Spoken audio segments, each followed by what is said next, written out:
girls can get the batters out, these teams can get back in the dugout, it's going to benefit them in the long run. We saw Sakura Miwa of Japan and a no-hitter going and still removed from the game. I assume heat was a factor there. But now we turn to today's game. Sarah Groenwagen in the circle for Canada. We'll give you the starting lineup for China as Yen Su Wu steps in. Slightly different looking lineup for this Chinese side for today. Yen Su Wu leading things off. Xiang Ye will bat second, and Ren Mi-in in the number 3 spot as the designated player.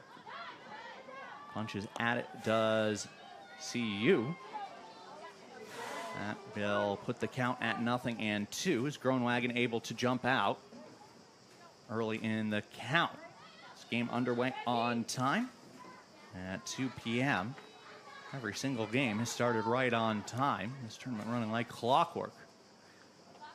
0-2 pitch down low. Ball 1. Captain of this Chinese team, Shi Kailin, is batting 4th, doing the catching. In the number 5 spot, Xia Jiaxin will play second base. 1-2 pitch coming from Groenwagen. This is chopped towards third, but foul. Wang Bei in the number 6 spot for China, followed by Gui Wenwen, who is at first base, getting the start today. Deng Xiaoxun is batting 8th and playing right field. Pa She-yan will be in center and batting 9th. As mentioned, Hai Yinan will get the start yet again in the circle. This one is chopped out toward second. Up with it, Kelsey Harshman. She fires to first, and that is out number 1. For Canada, yeah, for instance, Kelsey Harshman will lead things off. She's playing second base. Erica Polidori is in left field and will bat second. Alan Pilgrim, the right fielder, bats third, with Larissa Franklin, the center fielder, batting cleanup. The 5 spot, Janet Leung, she is the shortstop. CeCe Wong, the designated player, down to the 6th spot for today's game. The 7th spot, Grace Mesmer over at the hot corner, third base. Zoe Hicks does the catching and bats 8th. Kiana Jones over at first base, bats 9th. As mentioned, Sarah Groenwagen, who we saw in yesterday's game against the United States, in the circle. This is a bunt popped up and an easy play over at third base for Mesmer. For out number 2. 2 outs, no runners on. Now batting for 2 outs 55, Ren Mi. for Sarah Groenwagen. That brings up Ren Mi-in. 5 hits in the game yesterday for China, all singles. China did not get a base runner past first base in yesterday's contest.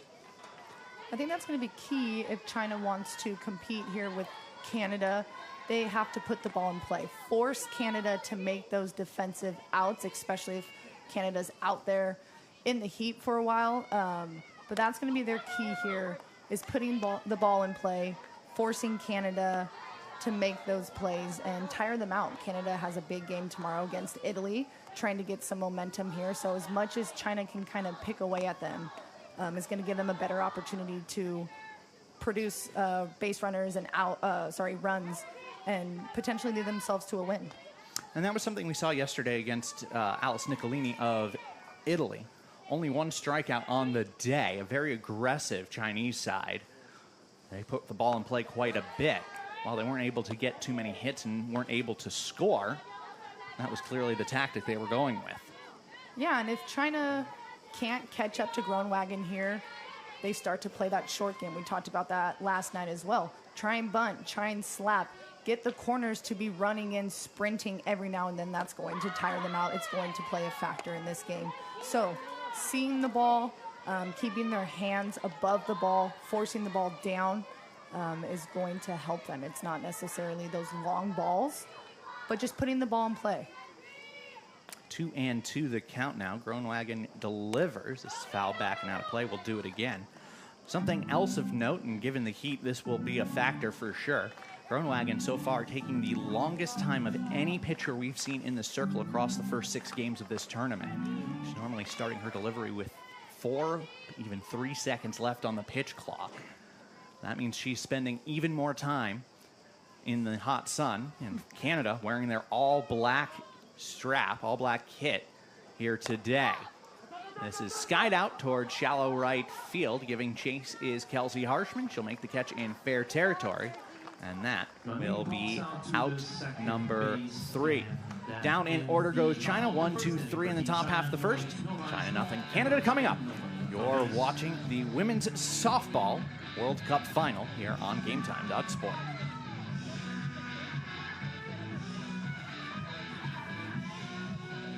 Number 20, Zoe Hicks. And batting ninth, number 44, Kiana Jones.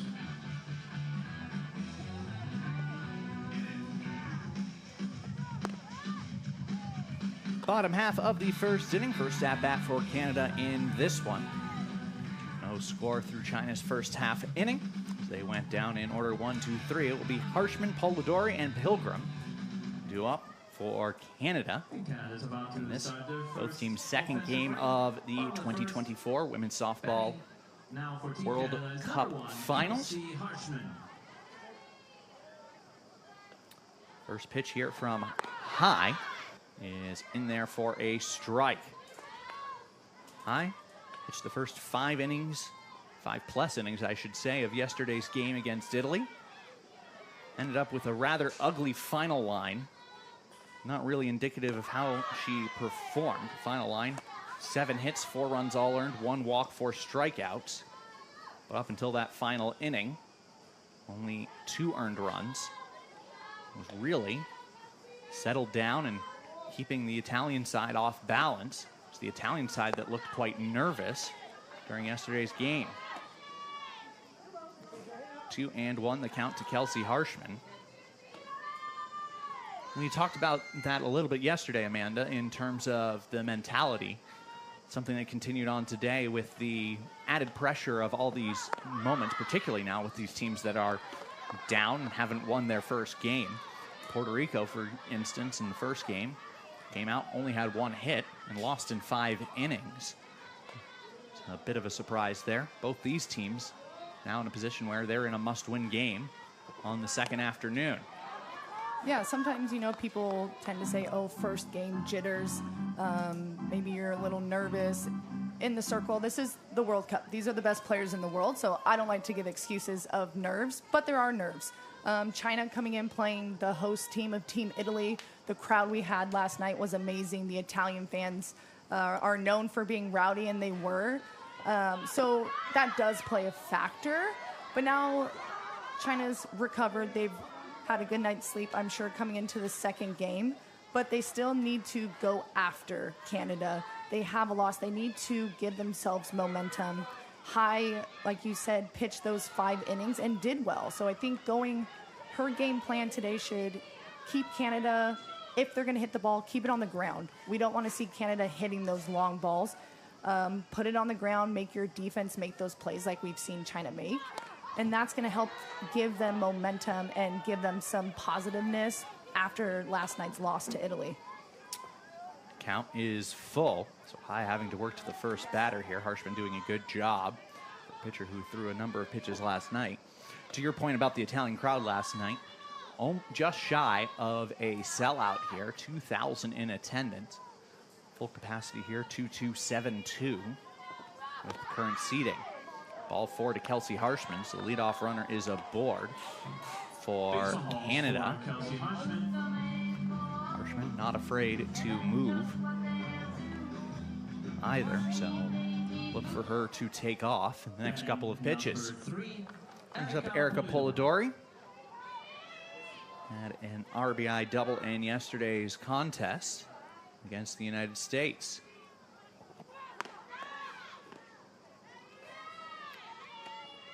That pitch misses for ball 1. And that was a tough loss, I think, for Canada last night. They were ahead against USA, and that's exciting. You have to be able to finish that type of game if USA is not playing their best. Their bats were flat, their pitching was off. You need to be able to capitalize on something like that. I'm sure they watched film last night and today, reviewed their mistakes, coming out strong, but again, seeing that as a positive, playing China, getting themselves ready finding again that momentum I talk about, because tomorrow they have a big game against Italy. Could be a deciding factor in who moves on. So for Canada, they need to start putting the ball in play. Ground ball back to the pitcher, over to second for one. The shortstop sends it to first, and the double play complete. 1-6-3. Nice job by the Chinese defense to turn the double play. All started by Hai on the mound. Turns and fires to the shortstop, Xian. Xian over to Gui at first. So 2 down now in the inning for Callum Pilgrim, right-handed hitter. First pitch is in there for a strike.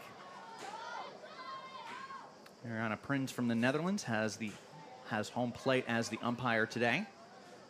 Jose Chaparro from Puerto Rico over at first base. James English from Australia at second. Thomas Lohnart from Germany and third in the afternoon. Umpire's doing a fantastic and, dare I say, thankless job. So there's not an appropriate level of thanks you can give them in this heat. Can't really get one of those cooling fans out where an umpire is standing. Right, they're out there every inning, bottom, top of every inning. It's tough for them. I got to ride right over here in the van with them, and it's funny because I played with them umpiring our games, and there's a little bit of I was probably mad a few times at your calls, but they're amazing. They have great attitudes, knowing they're going to be in this heat for a while. Grounded back to the pitcher, Hai bobbles it, and safe at first base is Callum Pilgrim. That would have had to be a bang-bang play, but Hai did not field it cleanly. Will be an error on the pitcher, and a base runner for China, or for Canada, excuse me. So after the double play. And that's a tough play for Hai. Sorry, that's a tough play for Hai. She's coming off the mound. She's already landed, and it's that short hop play where she has to go down out of her pitching stance. A tough play. Pitchers, we don't like to really move a lot. So tough play overall. And we talked about the heat, getting to them, the mental side of it. Pitch count's going to play an effect here. She pitched 5 innings yesterday, starting again for China. That pitch count, just like Sarah, taking a little more time. The longer you're in the heat, the longer Canada's offense takes more pitches, has longer at-bats. Those routine ground balls are going to start to get a little more difficult. And speaking on yesterday's game for Canada against the United States, and that tough feeling, because obviously they've got to come back after that, it is not often that you will see Ali Carta for the United States struggle the way that she struggled. It's even more rare where the United States will leave that opportunity available to you to score. That's not going to happen again in the tournament, especially with now the knowledge that Kelly Maxwell can come in and strike out basically who she wants on demand out of that bullpen. So as these teams learn what their tournament teams look like, you're not going to see mistakes made twice. That's why it's so important to capitalize that first time.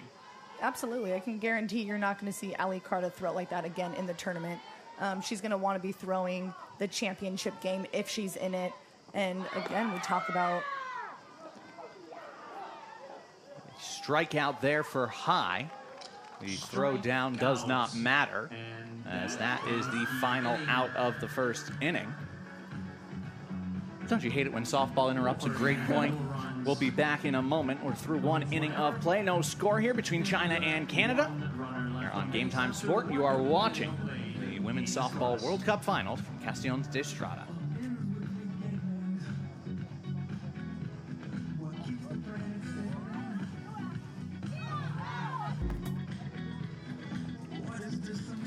Top of the second inning. No score. As it will be the 4, 5, and 6 hitters for China. Shi Kailin due up first. And Sarah Groenwagen had a 1, 2, 3 first inning. First pitch here. It's in for a strike. Shi, Shang, and Wong due up for this Chinese side. Snoblock joined by Amanda Fama. Second inning. Just commenting in between innings just how tired these two teams look. They've played 1 game so far in this tournament. it's not a tired that you would say is a playing tired. It is a heat-based tired. It is. You can see staff, fans even walking around how exhausting it is to be out here more so playing in these games. And this is a game, a tournament. Every single pitch, no matter what position you're in, you need to be locked in 100%. Or that could be the championship. That can be the game. That can be the title. 1-2 the count. Groenewegen delivers. Pitch high. Even at 2. She, in yesterday's game, 1 for 3. Led off the 7th and final frame with a single. Now time called. We have some field work done by Groenewegen. That landing spot was one that Ali Carter was also working on yesterday. It's only been so far the pitchers from North America who seem to have taken a look at it. And another factor that contributes to playing in a game. We talked about yesterday, playing in Japan, you play on turf most of the time. You have to read the ball differently as an infielder. Pitching, I'm sure, is extremely different. And then playing in Europe is different than playing in the States, too. The dirt, the rocks, everything that goes into it is another factor in a game, and that's why this sport is so great. Field in fantastic condition. Great job done by the grounds crew here as this is popped foul. Over towards third base. Shortstop Leung has it. That will be out number 2. So foul out there. Xiang is retired. That brings Wong up. Hey, Wong, yesterday's game, singled and then was caught stealing in the second inning. 1 for 3. Also retired on a nice catch by Bianca Stelli in right field. We will have a hydration break after this inning. We'll have sporadic hydration, really cooling breaks throughout these games. Not a surprise given the temperature. As this is in on the hands, out towards right field, hauled in by Pilgrim. The side is retired. 1-2-3 goes China again. We're through 2. Score 0-0 between China and Canada here at the Women's Softball World Cup Finals on GameTime.Sport.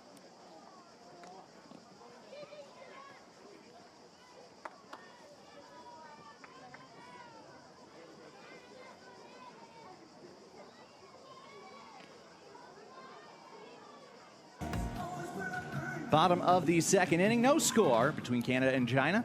This game 6 of the Women's Softball World Cup Finals here in Castellanos de Estrada. Number 14, Janet Leung will lead things off for Canada. It will be Leung, Wong, and Mesmer here in the bottom of the second against High. Check swing grounder. It is a fair ball and an out. And that at bat lasted approximately 2.5 seconds as Leung is retired. And that's something we don't see often from Janet, kind of that check swing. She's got that small stance and just kind of trickling it down to first. Makes me almost question where Canada's mental game is right now. They haven't really hit something solid as I would have expected them to already in the second inning.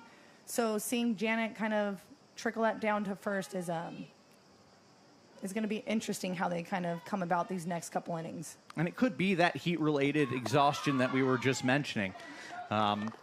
Particularly, and it has to be said, of course, you can't plan your uniforms for the weather a year and a half in advance. But Canada has drawn an unlucky straw by wearing jet black top-to-tail uniforms in this heat. There are no clouds to speak of in the sky. The on-field temperature warmer than where it is at our broadcast level. At our broadcast level, it is currently 35 degrees centigrade. That is 94 Fahrenheit. CeCe Wong at the plate, designated player. A little bit down in the lineup today. But 3-0 pitch to her, and she will walk on 4 pitches. So CeCe Wong comes the second walk issued by High. And that brings Grace Mesmer, the third baseman, up to the plate for Canada. Mesmer 1 for 3 so far in this tournament.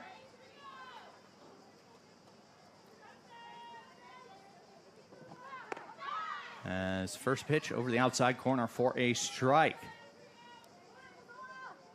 I'd like to see Mesmer kind of take this ball on the right field line. There's quite a bit of distance from that right field line, foul line, to the right fielder. If she can wait on something, get it past the first baseman, I think would be great. Kind of, again, we haven't seen anything solid. Waiting's going to be a key here off the Chinese pitching, and Canada needs to get something going. They have a runner on. They need to start producing runs. And this is the type of game, and this is not a judgment of China as an opponent by any means, but this is the type of game where Canada really needs to have a statement, if for no other reason than to state to themselves that they are capable of competing in this tournament. You would look to see their offense really try and get in gear and put up some runs quickly in this game. Almost an early and often mentality as they try to really recover from allowing 5 unanswered runs to the United States yesterday. 1-2 pitch coming from high. Chopped foul by Mesmer. Well, and being a former teammate, or a former player, I'm thinking what other teams are watching. So you see Canada, Italy plays Canada tomorrow night, and that's going to be a big game, as we said. So as Team Italy, you're watching Canada do well against Team USA. Italy plays USA tonight, so again, Canada's going to be watching how they do. But if you're watching Canada right now, you're not necessarily intimidated, I would think. They're not doing so much. Are they tired? Are they playing it easy because it is China? You don't know, but they're not the Team Canada that we're used to seeing. It's not the Canada team we saw yesterday, and they need to start being that team because, again, every single game matters. You can't let off for any second for any game, or you can lose. We saw, not lose, but you can do not as expected, and that can give you some negative momentum leading into the games. And certainly the expectations playing a factor for China. For example, their expectations a little bit lower. We heard that, and that was in no uncertain terms in the way that their coaches and coaching staff were discussing what their goals are for the tournament, to compete and to compete at a high level, whereas the expectations for Canada, for a United States, particularly these North American teams where softball is part of the culture on a day-to-day basis, the expectations are much higher. Now, I think one of the factors, as we have a mound, or a circle visit, I should say, here, one of the other factors is that this Canadian team perhaps has a little bit less power than you would normally get out of one of those North American teams. The U.S. certainly has that offensive ability. We didn't necessarily see it yesterday, but they, like Italy, have the ability to put the ball over the fence and score runs quickly by way of the long ball, whereas Canada perhaps doesn't have that long ball ability that they previously had and leaned on. Team Canada, they have veterans that know how to play mixed with the younger girls, and they've been trying to work through it and rebuild. But now at the World Cup, you have to be rebuilt. You have to have that team chemistry. You have to be ready. You have to be the Team Canada that can produce runs, whether it's bunting girls in, whether it's driving a ball in the hole, whatever it is, it needs to start happening. Runners at first and second, both by way of free pass, as Zoe Hicks stands in from the left side. And that is one of the quirks of this two-year, two-stage World Cup format, Amanda, that I think is going to come up year after year after year. You can't rebuild in a World Cup year, and yet, because it is this two-year process, this pinnacle of the sport also could put you in a position where perhaps you don't have your strongest team headed into a World Cup final year. Well, right. It's that additional pressure, I guess, added. Now we have the World Cups, then we have the Olympics, and so the rebuilding process has to be faster. And we see softball growing in Europe and other countries. It's just, again, is Canada going to have the type of growth that USA or Japan does? Maybe not. Ground ball back to the pitcher over to third base. They will get the lead runner for the second out of the inning. So Wong is retired. Now it goes 1-5 Mesmer up to second, and Hicks will Still runners at first and make it to second. first base. 2 outs. Now batting. And I think actually to something that you were talking about at length yesterday, it speaks to a de-emphasis of the senior national team and an emphasis of program development and the emphasis across the entire program. If you have a weak program, you won't be able to compete at these World Cups anymore. And that is what this 2-year format will emphasize, is the need for a strong program overall. What that will lead to is stronger programs in the Olympic program on the world stage. And I think that that's something that where the senior national or the senior format will help lead the rest of the sport along. Right. I know most of these teams that I know girls on personally, they're involved. The senior team girls are involved in that development to help themselves, but help the future of the sport for their country. We talked about Canada being together for almost 40 days. Is the third out of the inning. Kiana James strikes out, so Canada gets 2 runners on. They will both be stranded aboard. We are through 2 full innings as we have the heat break coming up. The score, 0-0 between Canada and China here at the Women's Softball World Cup Finals in Castellones de Estrada.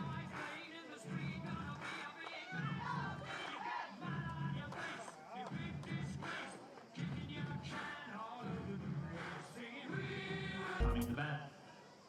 Top of the 3rd inning, bottom of the order due up for China.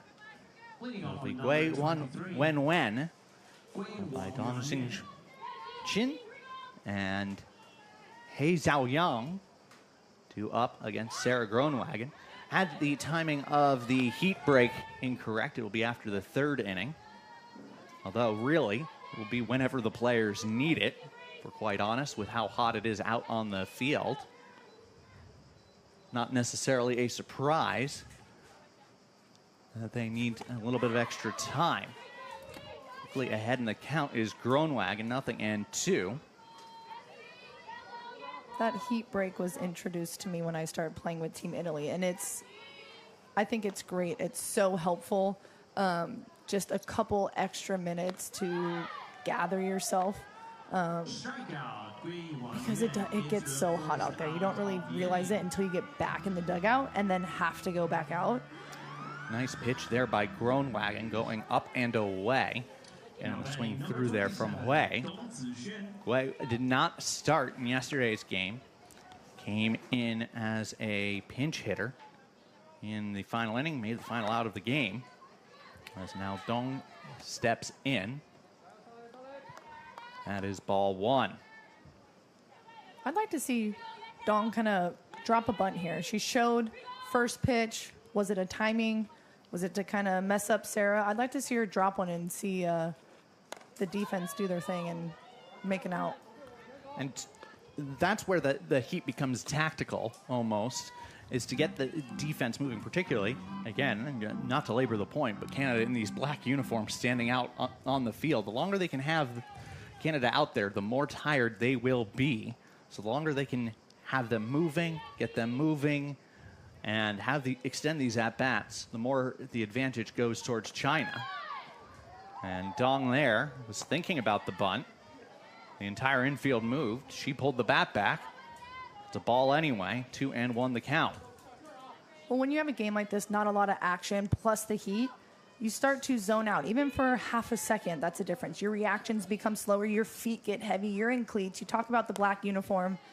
I don't know, blue and gray is what I was in. But the black playing an effect in the game. But again, your feet are heavy. Your body's heavy. A half a second can be the difference between someone bunting a ball and becoming safe at first or being out. And so that's where I think both of these teams need to start doing something to help themselves out. Put the ball in play. Groenwagen also still taking decent amount of time in between pitches. She has sped up slightly. Still, this game progressing on the slower side. Chopped towards Kelsey Harshman at second. She's up with it, fires to Cece Wong over at first. That is out number 2. So far, the first 8 outs, we have 2 on the ground. We have 3 in the air and 2 strikeouts.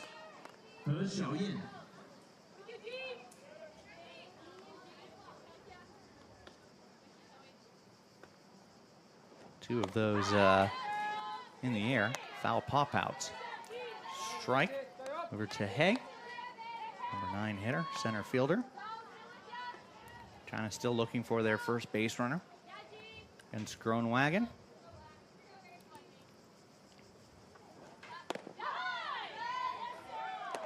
Almost a half-hearted bunt attempt. Hearted bunt shown. And that could be the heat factor there. Commit or don't. Commit or don't, right. China's not being aggressive enough. They're showing bunt. They're taking strikes. Sarah's going to give you a pitch. Whenever you get it, could be that first pitch. You need to be aggressive and jump on it. China is not being aggressive here, and they are letting too many strikes go by. Too many missed opportunities from the China offense right now. And Sarah Groenwagen, to a certain extent, is doing a favor for this Chinese side. She is pumping strikes in there. For a team that likes an aggressive style at the plate, this favors them. They are getting pitches that are potentially hittable. What I do find quite interesting is we're seeing the bat on the shoulder more often than not. We're not seeing too many of these swings that could even put the ball into play. Well, you know Sarah's hot, so at what point is China going to make that adjustment? Put the ball in play. It doesn't have to be that full swing. We see how China swings with that half swing to just put the ball in play and kind of bloop it in between the infield and the outfield. But again, to the point we're talking about is it needs to start happening. In on the hand and sent back to the screen back behind home plate. One thing that this Chinese team is doing this inning is making Groenwagen work. That being said, 33 pitches for Sarah Groenwagen, 24 of them for strikes. They have been in and around the zone. And that's 24 missed opportunities. If you think about it, she's a pitcher that throws strikes. And you just said that, Chris. So she's doing a great job kind of keeping the Chinese hitters off balance or just getting it past them. And so she's doing her job. And this is where some of those talent gulfs can become a little bit more visible, although I don't necessarily think that's what's happening here. When you have that gulf in talent, if you have a pitcher who can pump in strikes and has that additional spin, has that extra mile an hour on their fastball, that's where you can kind of see the teams that are head and shoulders above the others. When you get to this World Cup level, yes, China might be 17th in the world rankings, the WBSC Konami world rankings, whereas Canada is 5th. That's not really what's happening here in terms of a separation. All 8 of these teams belong here at this World Cup final. So then it becomes an execution question, not so much a talent question, as the count runs full, 3 balls, 2 strikes. Yeah, that's a great point. This isn't China being a team that is completely at a different level. No, they can compete. They can absolutely compete with Canada. It's just, what is the heat getting to them? Are they tired? This a one hopper out to second. Kelsey Harshman's been busy over at second base. She flips this to Wong, and that will retire the side. China fails to get a base runner again. We're through 2.5 innings. The score, 0-0 between China and Canada here at the WBSC Women's Softball World Cup Finals.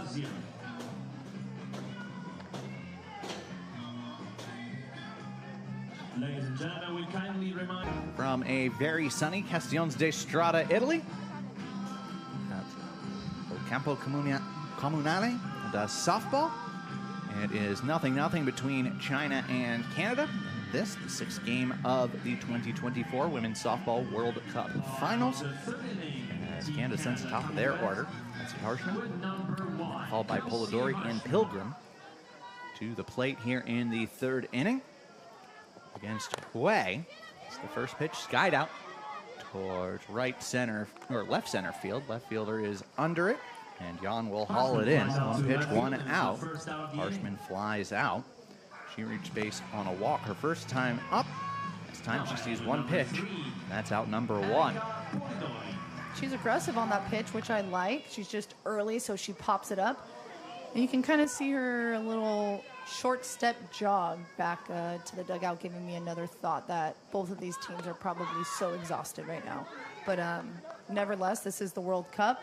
Need to be waiting on the ball, driving it deep, driving it solid line drive, and getting base runners on now. Do you think it's interesting, Harshman coming up, swinging at the first pitch. She had a 8-pitch at-bat to lead off the game. And this second time through the lineup, I wouldn't be shocked if there's a complete change in tactic. And same thing, talking about China needing to be aggressive. Harshman comes out, sees the first pitch strike that she thinks that she can drive, has a good swing on it just early. So yeah, Chris, I think changing tactic every at bat, Canada, both teams, all teams in here, they communicate. Players talk. They talk about what pitches they see. Yes, she threw me a first pitch. So Harshman's coming up. I'm going for the first pitch if I think I can drive it, and she does. So changing tactic, changing ideas, trying to find something to work to get themselves on, produce runs, and win this game. 2-2 the count to Polidori. Today, probably the last day where there won't be at least an element of scoreboard watching. Bit weird to say in the softball world. This has popped up. Out towards second. Shaw has it, and that is out number 2. Now, normally you wouldn't say there's any scoreboard watching. If you do take care of your own business, you should be okay. But when you only have 3 games in the opening round, there is an element of scoreboard watching because the tiebreak is the TQB, the total quality balance, which is new this year. It's something that's been brought from the world of WBSC baseball competitions. Familiar with it certainly at the European Baseball Championships, as this is grounded back up the middle, and that will be a base hit for Callum Pilgrim. First hit of the game for either side. Pilgrim on with 2 outs in the inning. But as the total quality balance is based on the average number of runs scored during your offensive innings, per offensive inning, over the average number of runs allowed in defensive innings, could be an element of gamesmanship that comes into play in tomorrow's games. We shall see. But for teams like Puerto Rico, already 0-2, they better hope for TQB help, as this is chopped out towards short, bobbled by the shortstop, and everybody is safe. We'll take a look at that one on replay, as that was a relatively routine ball. The shortstop, Shaw, had to go to her right, and the backhand, as we take a look at the replay, in that half swing, and really it found the gap between short and third. So it looked a bit more routine with the shortstop playing more straight up. Ends up being a single. Now runners at first and second with 2 down. And Janet Leung coming up. Yeah, Franklin does a great job in that last at-bat, getting on top of the ball, bouncing it high over the third baseman, putting in a position where nor the third baseman or the shortstop can make a play. So now we have Janet up to bat, was aggressive her last at bat, but she's got runners in scoring position thanks to Franklin and Pilgrim. 2 down, a 1 pitch coming. They will check the swing. First base umpire says no. Count evens at 1-1. It's a prime opportunity for Canada. And with that break coming up, it's the type of scoring opportunity, and if you can convert, it will linger in the minds of your opponent. Well, also going back to what you were just talking about, Chris, the tiebreaker.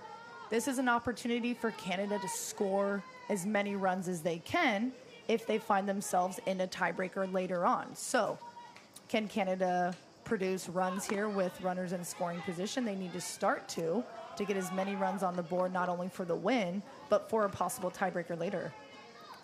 Meanwhile, for a team like China, also 0-1, same position really as Canada, they've allowed 6 runs. They have yet to score in this one. So from a tiebreaker scenario, they still have a 0 that they'd like to overcome. It just adds a whole other element to this game. Liner right to the shortstop. Sean has it, and the side is retired. So Leung manages to put good contact on the ball. It's it right at a fielder. And Canada will strand 2 on through the first 3 innings. They've stranded 5 runners on base. Time for the cooling break. Through 3 innings, no score between China and Canada here at the Women's Softball World Cup Finals.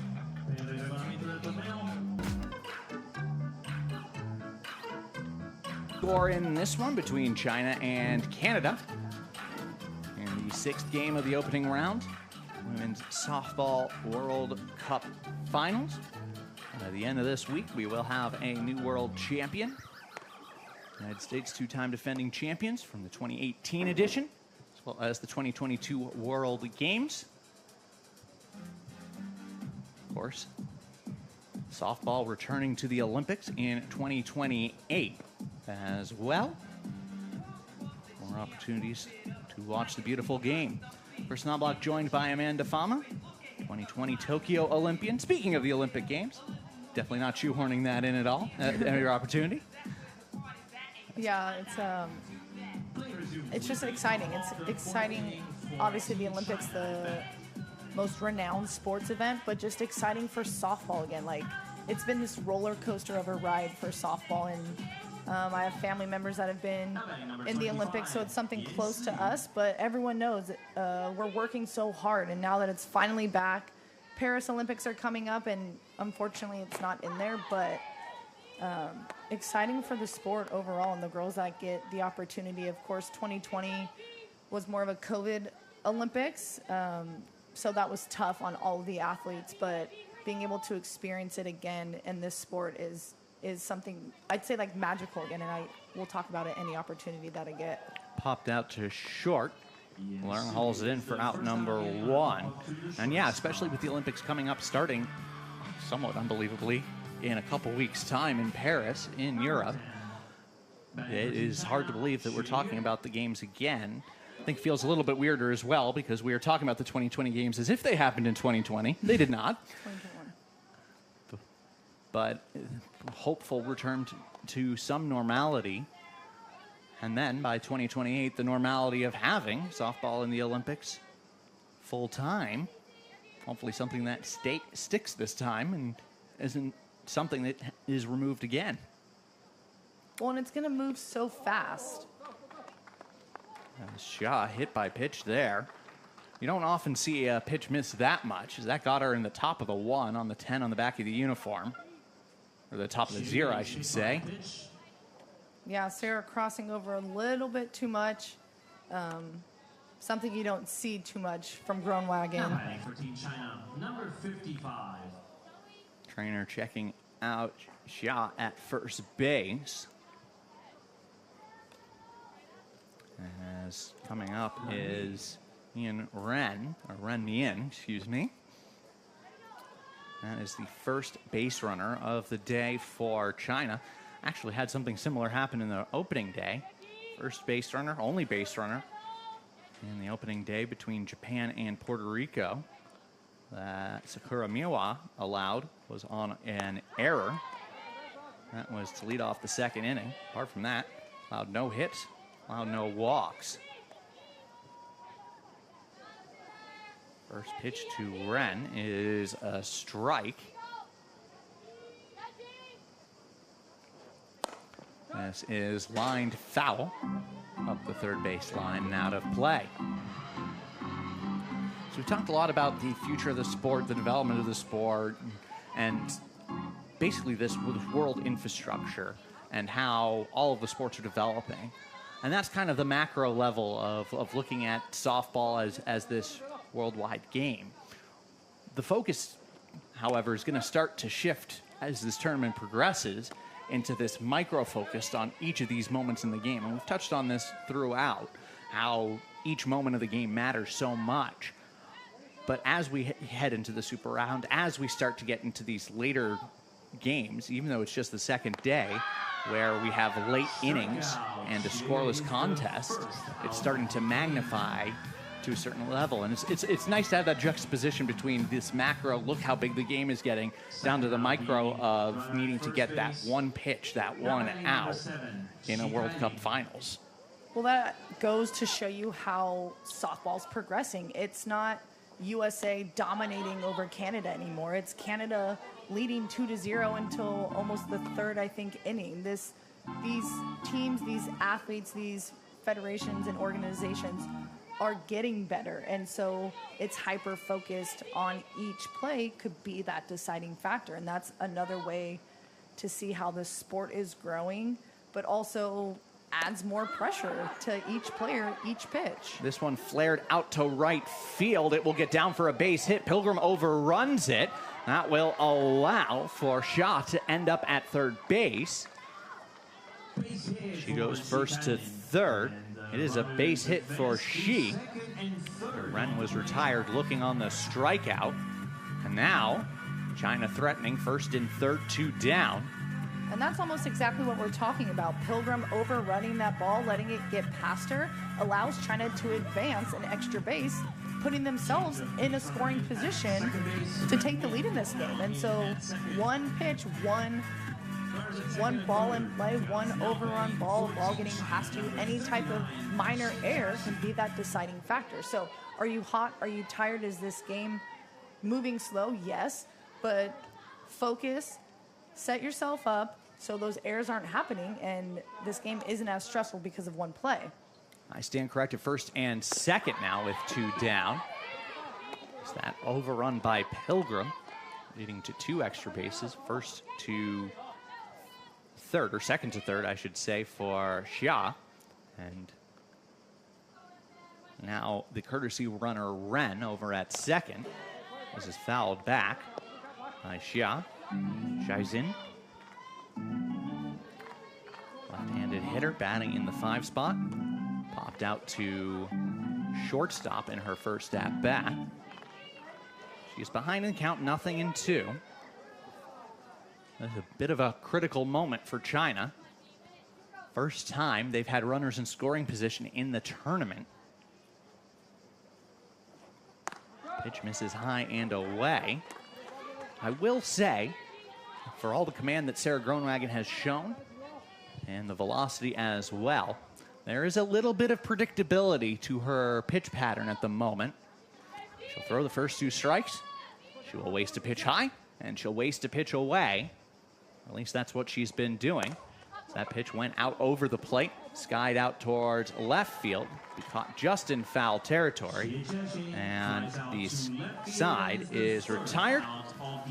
So China gets 2 base runners, but they fail to score, leaving both on base. Headed to the bottom of the 4th. No score between China and Canada here at the Women's Softball World Cup Finals.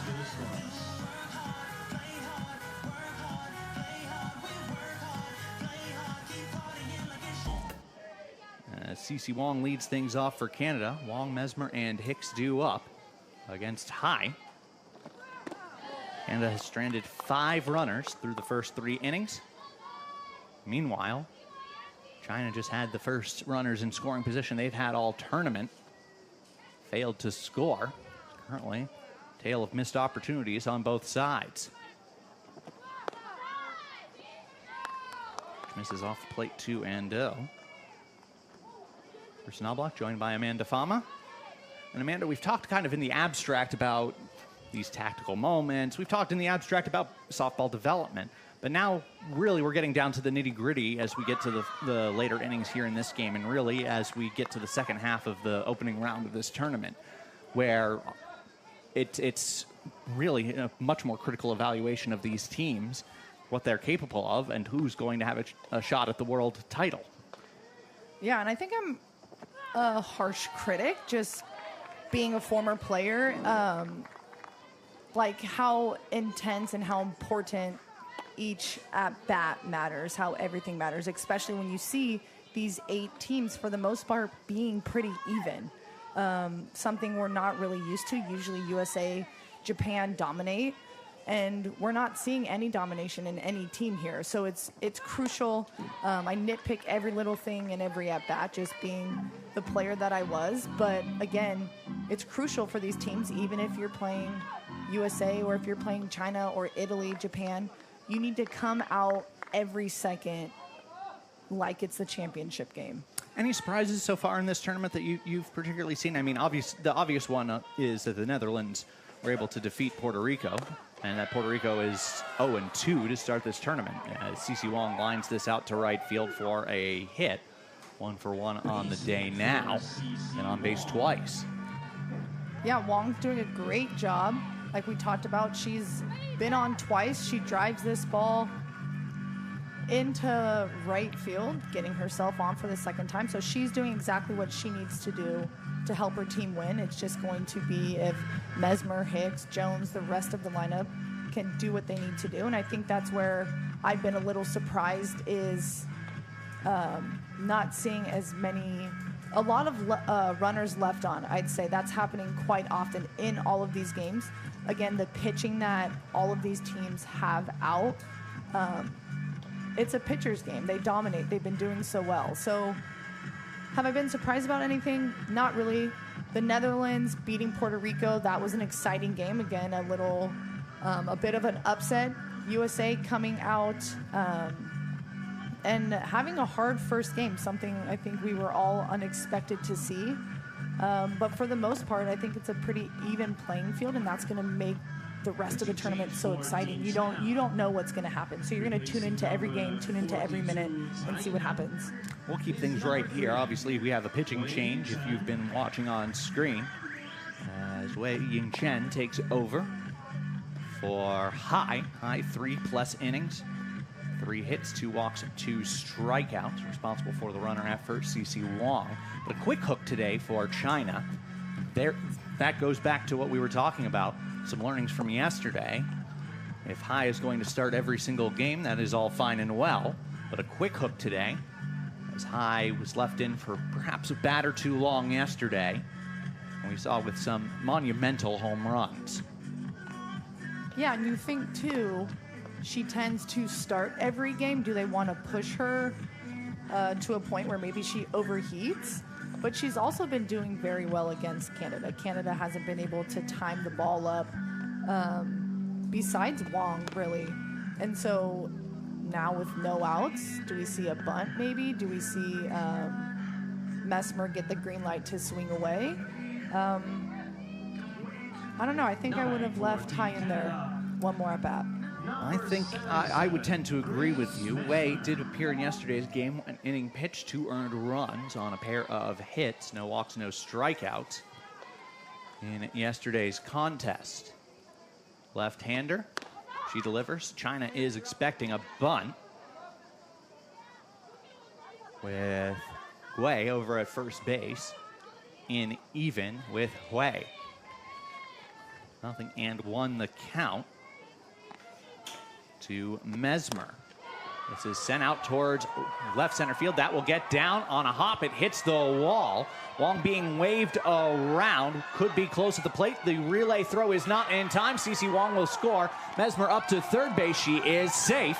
And Canada takes a 1-0 lead on an RBI double for Grace Mesmer. And Mesmer does a great job driving this to the wall, being aggressive like we've been waiting to see Canada do, but drives it deep, and Wang's able to score. Now Canada's up 1-0. Wang, every intention off from the word go there to score. Didn't even need to slide, as the throw was up the third base line, skipped past the catcher. It was on that throw that Mesmer was able to get to third. So 1-0, Canada has the lead now. Zoe Hicks stands in from the left side, lefty-lefty matchup. And that is strike 1. That run charged to Hai. The only earned run of her outing today. 0-1. Waved at by Hicks. Now 0-2. And that's a great spot, great location. Gets Hicks swinging again, looks unexpected for the outside pitch. Your team's kind of down a little bit, no momentum. Mesmer gets a ball to the gap. Hicks is going to go up there hacking, and so that's a great pitch, kind of fool her, get her timing off. I do have one correction. Hai actually with the 3 walks. Let's go with that 1 earned run. 57 pitches for Hai, 34 of them strikes. 0-2 the count to Hicks. Infield in all the way around for China. And this is popped up shallow towards center field. In comes the center fielder, Hay. She will make the catch. The throw cut off by the first baseman, Gui. That cutoff throw, a bit risky, but it will keep the runner Mesmer at third. So a fly out to center. And that will be the first out of the inning. Bit of an interesting play there. Interesting choice, I should say, to cut that off. That was going to be a one-hop throw to the catcher. I like that she cut it because it was off towards first base a little bit, so the catcher having to move over. Even though it's a one-hop, if the catcher drops to her knees, that opens up home plate if the runner does want to go. So whether the team on the field is communicating to cut the ball, I think it's a great idea, keeping the runner at third now instead of an additional run. First pitch to Kiana Jones, miss. Second pitch fouled into the screen in front of the Chinese dugout to even things at 1-1. Runner Mesmer remains at third base.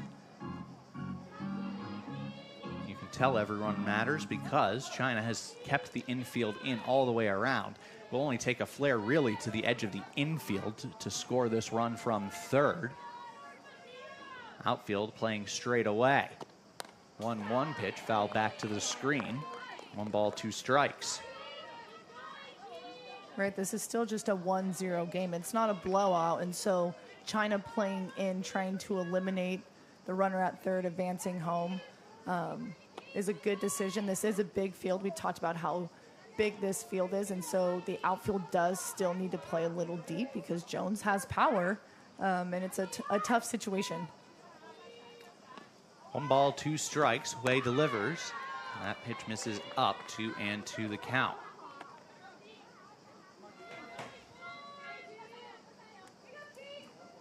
Waiting on deck, top of the order. Kelsey Harshman, 0 for 1, has also reached on a walk. As the 2-2 pitch coming. This is lined out to left field. That gets down for a base hit. And Canada's lead has doubled on the RBI single by Kiana Jones. Nice piece of hitting as she just scooped that out towards left field, and Mesmer able to trot home for the second Canadian run of the day. It looks like this pitch is missed. Catcher sets up outside, ball comes inside. Jones does a great job getting inside it, most likely looking for a pitch inside, and she sees it, able to drive it past the third baseman again with the defense playing in. That ball's hit hard. Here's Natalie Weidman is in as a pinch runner. Number 2, Natalie Weidman. Now batting for 1 out in the inning. Number 1, Kelsey Harshman. As Kelsey Harshman comes up, Canada with the 2 runs home. They'll be looking for more. Harshman swings through that one for strike 1. She flew out to left field on the first pitch she saw in the third inning, leading off that inning. First time in the game she has not led off an inning. 0-1 coming. That's in there for a strike. She was ready to pop up and throw, but Weidman not running. I was interested to see where Canada would set up in the batter's box today. Yesterday they faced USA and they were in the back of the box. We thought potentially because they were facing Ali Carta, who throws speed, but most of the hitters haven't changed where they're standing in the box, and that's a hitter's choice. Whether you move to the front of the box for faster or slower pitching or move back, some tend to stay in the same exact spot throughout any game. So Harshman was one that stayed in the back of the box versus USA, and she's in the back of the box again today. Maybe giving herself a little more time to see the ball. And she took a hack at that first pitch up and inside, and you could tell she kind of had a little laugh afterwards. But again, just another factor that can sometimes extremely help you a lot or kind of make you struggle. And with the slower pitching, it could tend to keep you out in front. We've seen Canada roll over a lot, little dinker balls. And that could be something maybe they could work on, is scoot up in the box, let it travel a little bit, and drive something to center field instead of first base. Full count now to Harshman. Weidman will be off with the pitch. Payoff pitch coming. This is skied out towards center field and deep. Going back is Hay. Looks up. That ball is gone. 2-run home run for Kelsey Harshman. And Canada has put up a 4 spot here in the 4th. They now lead 4-0 in this one over China. Charge put into that one by Kelsey Harshman to straightaway center field. That was off the end of the bat and neatly deposited in the second row of seats. We're starting to see the ball fly. Last 3 games with Italy and Japan, and now with Canada. Another pitching change. This time we will step away as China goes to the bullpen once again. We're back in a moment here. 4-0. The score as Canada leads China at the Women's Softball World Cup Finals.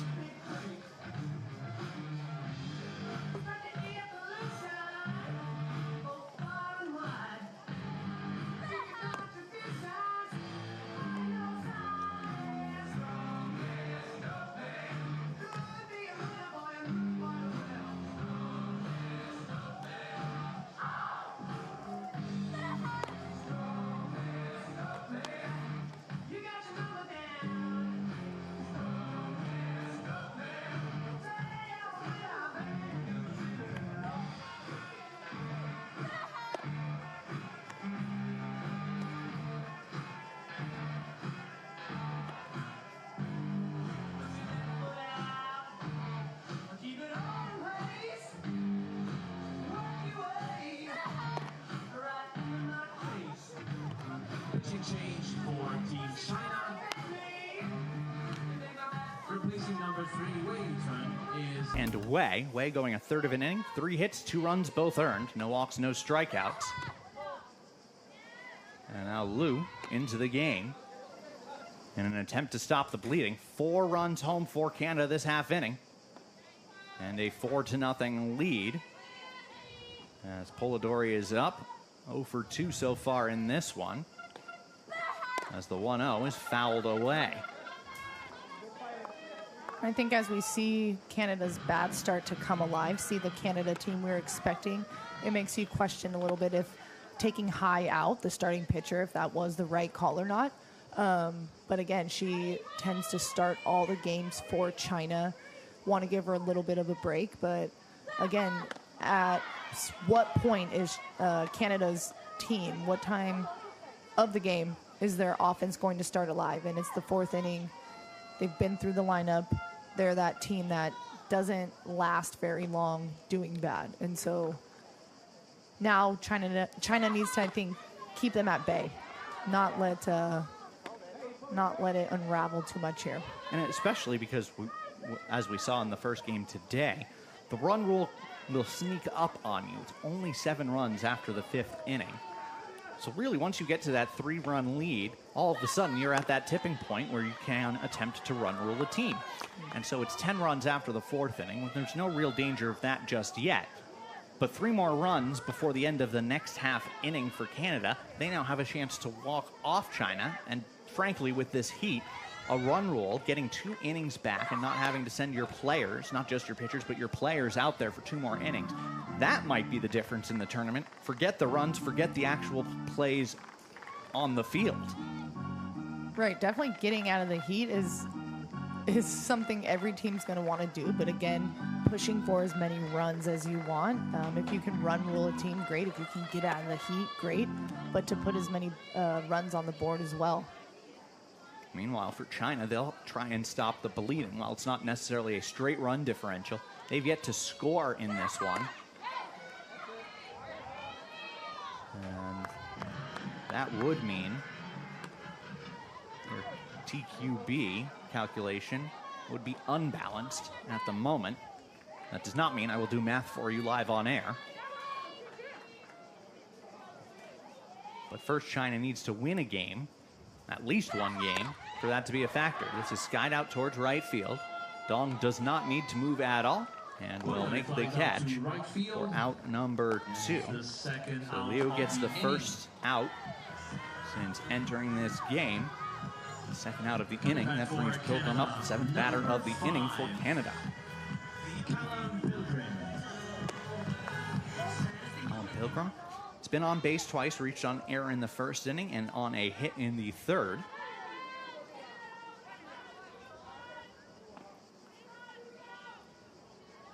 As Liu delivers. Good movement to that pitch for strike one.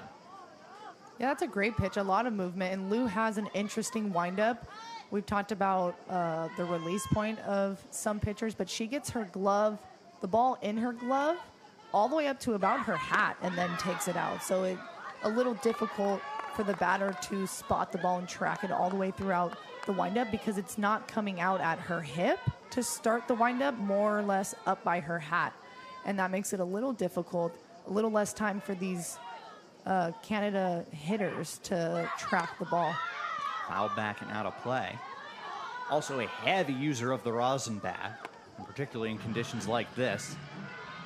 I can see why. Liu going to the bag after every single pitch, then tapping her hand on the glove, so a little bit of extra residue on the glove there as well. Make sure she has optimum grip. Ball delivered.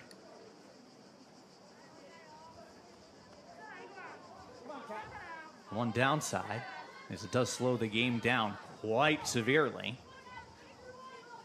She's not delivering the pitch until 5 seconds left on the clock. This is skied out toward shallow center. It will get down for a base hit. Pilgrim with her second hit of the day. She is aboard now with two down for Larissa Franklin. 1 for 2, strikeout and a single. And a slow swing at that. You can tell that she's fooled by that pitch.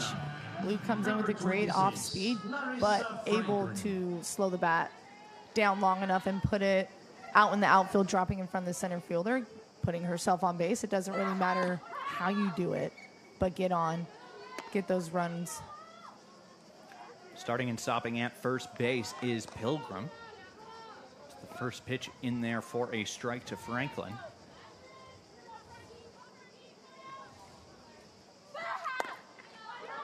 Now off and running again, Pilgrim. This skied out towards left field. Settling under it is Jan. She will make the catch and retire the side. But a big inning for Canada as they score 4 times. A 2-run home run from Kelsey Harshman. The big hit of the inning. And after 4-0 Canada over China. We're watching the Women's Softball World Cup Finals here on GameTime.Sport.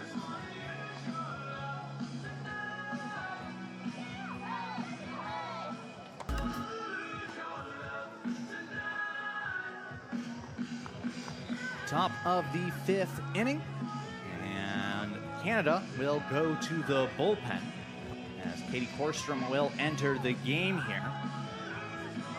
22-year-old right-hander takes over. Sarah Groenwagen, 4 innings for Groenwagen, 1 hit, no walks, no runs, 3 strikeouts. She also hit a batter with a 4-run lead, long layoff between innings. And an on-field temperature probably approaching 110 degrees. It's a good time to shuffle things around. So have a defensive replacement for Canada over at first base.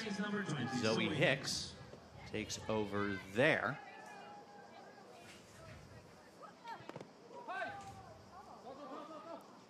See who takes over back behind the plate. I believe that's Natalie Weidman. Would make sense. After pinch running for Kiana Jones. Zoe Hicks now at first base. Weidman catching. That is why CeCe Wong is your designated player.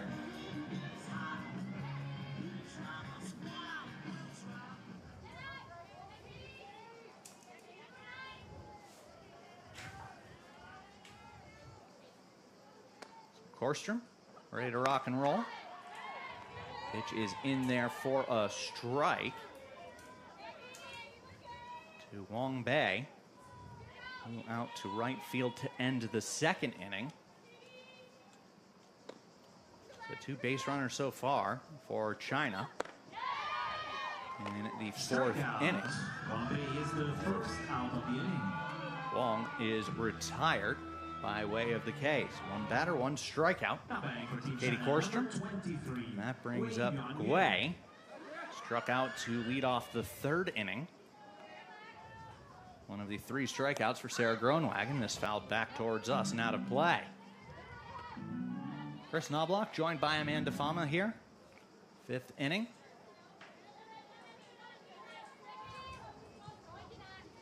Of a opening round game here in the World Cup Finals. 5 games done. That's the 6th game. 2 more tonight. 4 more tomorrow. Then the Super Round. Top 4 teams advancing to that playoff contendership, although all teams here at the tournament will continue playing. And then the semifinal, or the finals, in the 3rd place, the bronze medal game, coming up at the end of the week. Make sure to tune in. WBSC.org has all the information on the tournament this week. 2-2 now. Evens to Guay. Dong on deck.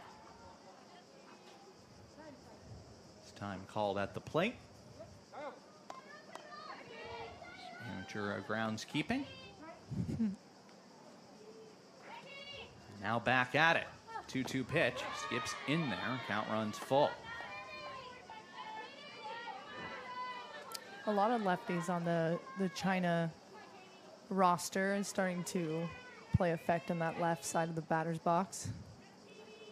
Significantly more than you would normally see in a softball environment, as Guay will walk.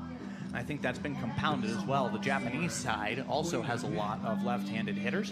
They, of course, played the first game today, so the left-handed batter's box has been chewed up a little bit. Well, that plays a difference, too, in your approach, in your planning as a pitcher. Bunt laid down, and it's a good one just out in front of the plate. Weidman out and will fire over to first base, so they get the out on the sacrifice. It is a good one. 2-3 goes the out for Dong. Up to second base is Guay. Now with 2 down, and that certainly, China still in this game, has plenty of road left, but also with a mind towards getting those runs on the board should the tiebreaker come into play. There's Hay to the plate. First pitch just misses for ball 1.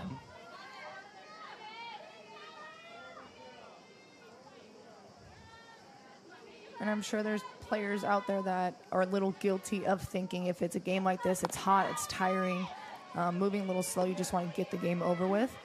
For China, it's still important to score some runs, whether it's 1 or 2, of course.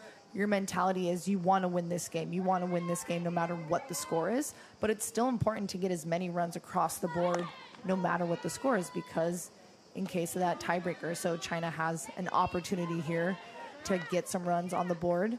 And that's something you need to be thinking of. Have a little conference in the circle here.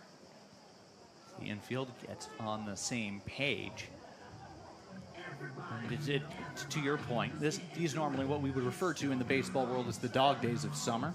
Really the point of the year where things get hot, it gets a little bit hard, you're laboring through games. You can't really have that at any point during this World Cup competition because of how short it is.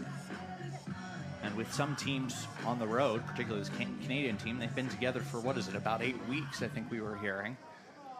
They've certainly been through quite an experience together. They certainly won't want to tune out for their teammates. This one grounded back up the middle and into center field. The throw coming from center field. Not in time. The run will score. Throw into second. That's not in time. It's an RBI double for Hay. And China scores their first run of the tournament as Guay comes in to score on the RBI double. It is now a 4-1 ball game. And there's China again picking away, doing everything they can, get this ball up the middle and score a run. But now they have themselves in scoring position. So again, no big balls needed, just getting runners on and being able to move them over. Putting yourself in scoring position, scoring a run, and we just talked about, is so important, not only to try and win the game, but for that tiebreaker if that happens to come up. And so China does a great job just putting this ball in play up the middle. And now Canada scoring all those runs last half inning becomes even more important. So they have the 3-run lead. Can start thinking a little bit more tactically as the top of the lineup up. 1-1 the count to Yan. 0 for 2 today. As we're seeing after the pitch, Hay ends up about halfway between second and third. Really taking some liberties with that lead, but being granted them by Canada. We're worried about the batter at the plate. And you see Kortstrom kind of working more outside to these left hitters, maybe a screwball that's going to screw or curve outside, and then there she goes upstairs again. Going upstairs, Katie Kortstrom, she gets the strikeout, her second of the inning, but China is on the board. They score on the RBI double by Hay after 4.5 innings. Score China 1, Canada 4 here at the Women's Softball World Cup Finals.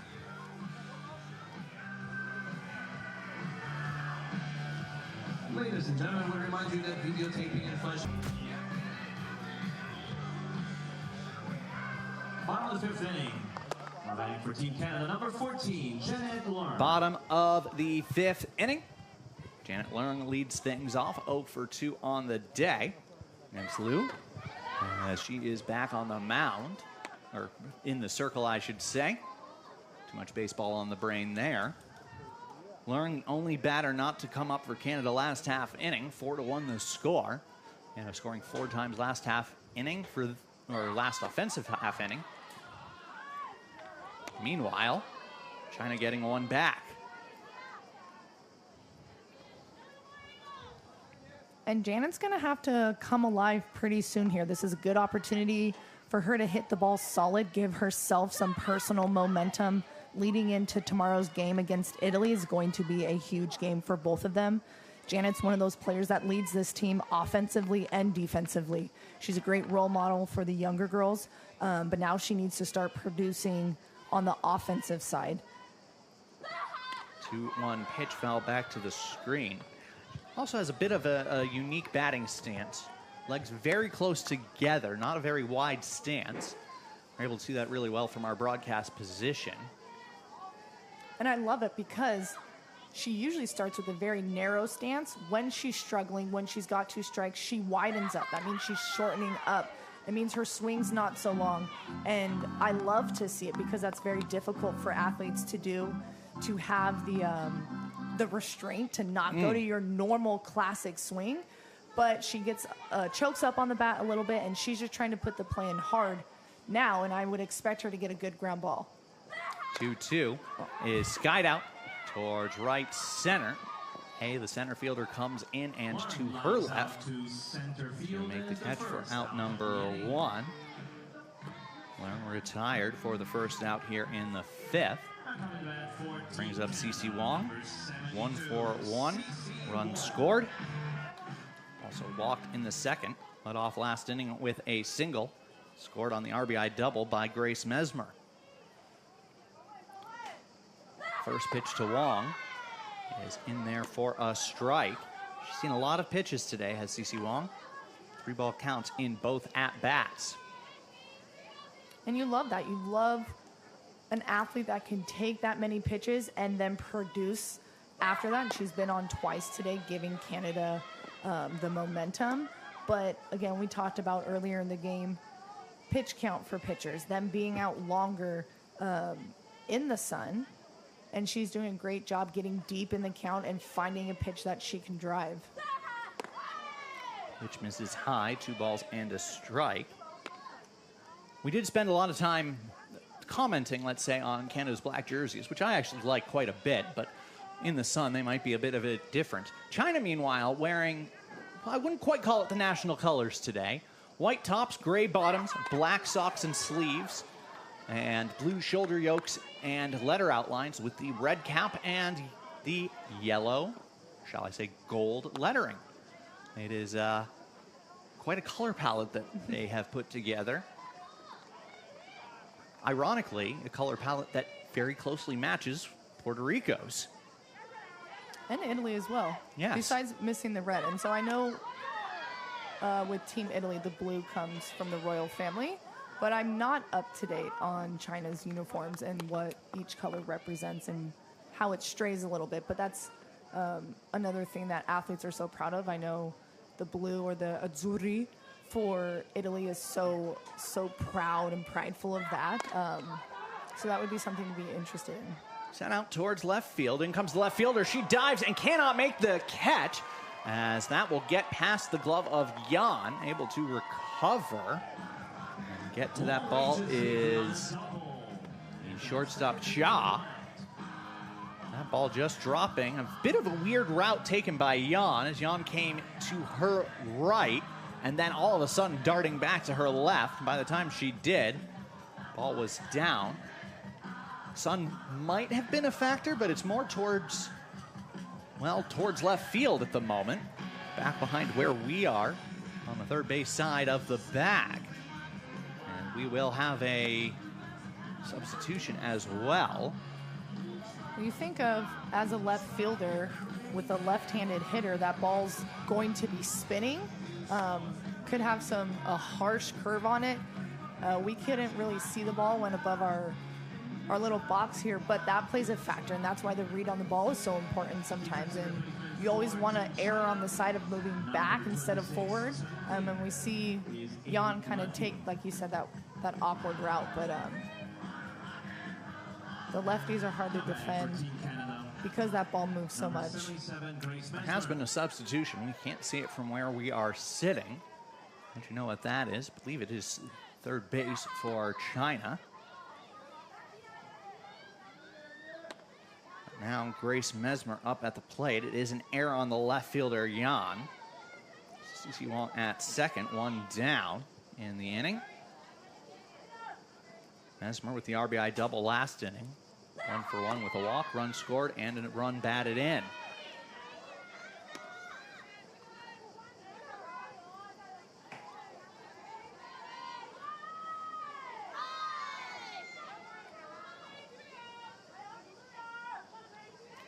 Liu steps, kicks, and delivers. 2-0 pitch coming. Checking her swing is Mesmer. She does not offer. And the count now 3-0. They'll check the swing. Jose Chaparro making me look very smart by saying she did not go. That's what it was. Oh, wow. We now have that substitution.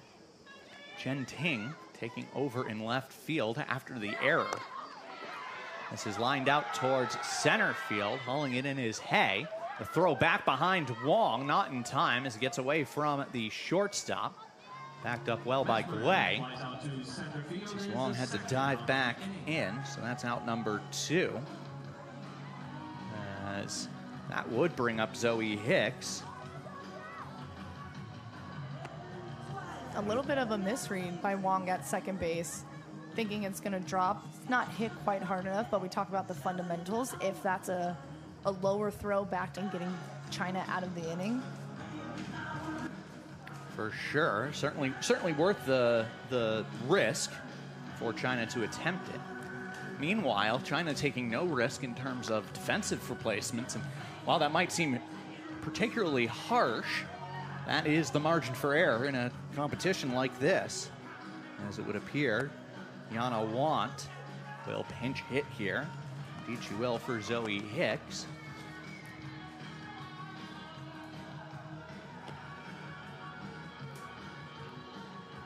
Here in the 5th inning. Ladies and gentlemen, there's a pinch hitter for Team Canada. We'll also have a pinch runner Now batting with number as 4. Mesmer will go replace Wong out on the base paths. She flies out, comes out closer to center field somehow. Only in softball.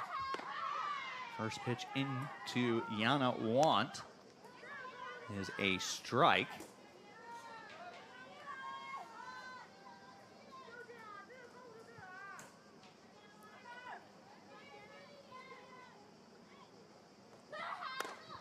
Chopped back up the middle. Liu has it, flips it underhand to first, and that will retire Want and the side. So the error proves harmless as Canada leaves one on. We're through 5. The score 4-1 Canada over China. here at the Women's Softball World Cup Finals. After 5 innings of play, Canada leads 4-1. And as for tournament regulation rules, the game will be briefly suspended for 3 minutes now and will be resumed in the top of the 6th.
Top of the 6th inning as Canada takes the field once again. The score 4-1, Canada leading China. All the scoring coming in an inning span. Bottom of the 4th, top of the 5th. Bottom of the 4th for Canada, 4 runs home for them. Capped off by the 2-run home run by Kelsey Harshman, their leadoff hitter. Meanwhile, China getting one back in the last half inning on an RBI double. Xiaoyan He, their number 9 hitter. As it will be the 2, 3, and 4 hitters for China. Xia, Ren, and Shi. Against Katie Korstrom. This is grounded out towards short. Tough play for Leung. While she goes to her right, she's not able to come up with that one. That is a base hit, as that was going to be a tough play regardless. She was going all the way to the backhand across her body. And even if she had made that play cleanly, there's no way she would have had Xia on the throw. So runner at first. Ren up. 0-4-2 in this one. Shows bunt. Takes strike 1.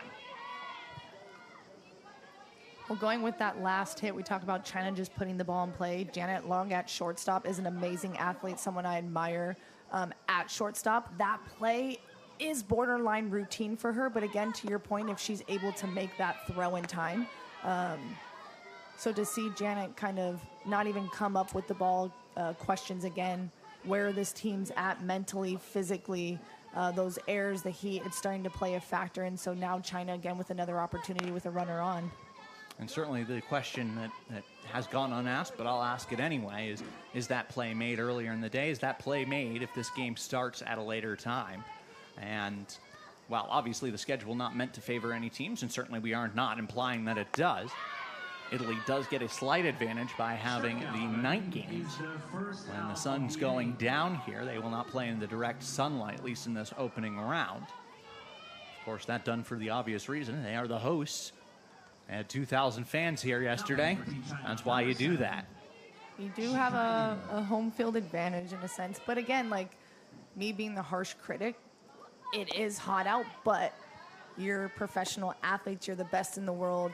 You need to be able to compete in this level. And we've all played in heat. And it's just with your preparation, how in shape are you? How prepared are you? And what type of food you're eating kind of goes back to that, you know? And so it's being that elite athlete, putting your body in the best possible condition to be able to perform when it is 35 degrees out, 90 degrees out.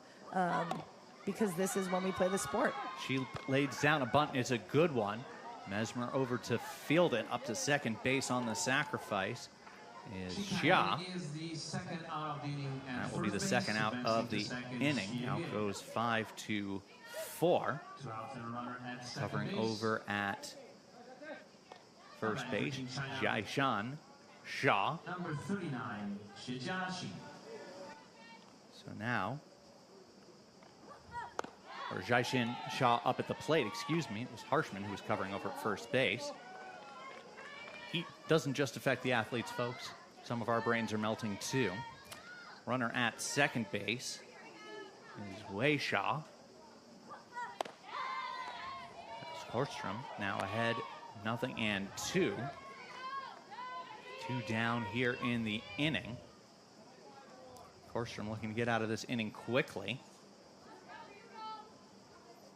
It looks like she's settled in a little bit. Her pitches, that one did flare off to the outside a little bit, but her screwball's been working well, pinning that outside corner.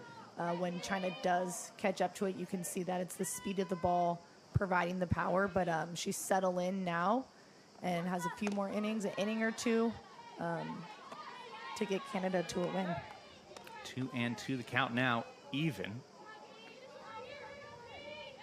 Xia can extend the inning. Will be Wang who waits on deck. Count now runs full. And this is the second of 4 games today. First game, Japan, 8-0 win over Puerto Rico in a game that went 5 innings. This is sent out towards left field. It will get down for a base hit. Up to third base is Xia. There's Wei Xia. As Jiashan Xia with the single. And we just talked about, providing power. That's not a massive hit, a super strong hit, a deep hit, but it looks like Korstrom leaves this a little bit over the plate, getting enough of it to bloop it in between short and left field. And it's those little things we talk about, not necessarily huge hits, but now first and third with 2 outs, and China has an opportunity, and let's see if they can clutch up on it. As Canada has a full meeting of the minds at the pitcher's circle, it is hard to believe with how perhaps slow this game has developed. The tying run will be coming to the plate in the form of Wang, here with 2 down in the top of the 6th inning. And this is how close these games can hinge on single moments. We know that home runs have been aplenty since last night. Italy's game, where they hit 3 that counted, and 1 very loud home run that very much did not count. There have been home runs in every game since. And getting one from Harshman in this one. Japan's leadoff hitter, Ayane Nakagawa, supplying one of her own. Both the leadoff hitters homering today. See if that continues in the late games. That would be somewhat of a weird trend. And even China maybe doesn't have that home run power, but they're finding themselves on, and it's a little late in the game, but they're still getting to it. And they're working, they're inching their way up. Going back to, you can't take any team for granted. There's runners on second and third. And China could have a comeback, and so Canada needs to make sure to not kind of settle with a 3-run lead. Nothing, and to the count to Wong. 0 for 2 in this one. Forsstrom delivers, check swing foul, back to the screen. Was a stolen base in there for Xia Xin. No throw down attempted by Natalie Weidman. It's taken over as the catcher. That ball misses away. Ball 1. Yeah, Forsstrom needs to lock in again. Settle in, lock in. You have a runner on third. Cannot allow a pass ball here. Nice chopped foul. Up and over the third base stands and out of play. We'll say for the first time, wind a factor, blowing from left to right across the outfield. So we've got the flags of each of the participating nations. This is foul back to the screen. Frankly, Wong very lucky to get a piece of that one. It's up by her eyeballs. 1 ball, 2 strikes the count. Forsstrom gets the sign from the dugout. Steps back and delivers. It's the swing and a miss. And that will be a crucial 3rd out. So China gets 2 base runners but they cannot score. And we head to the bottom of the 6th. The score, 4-1, Canada over China here at the WBSC Women's Softball World Cup Finals.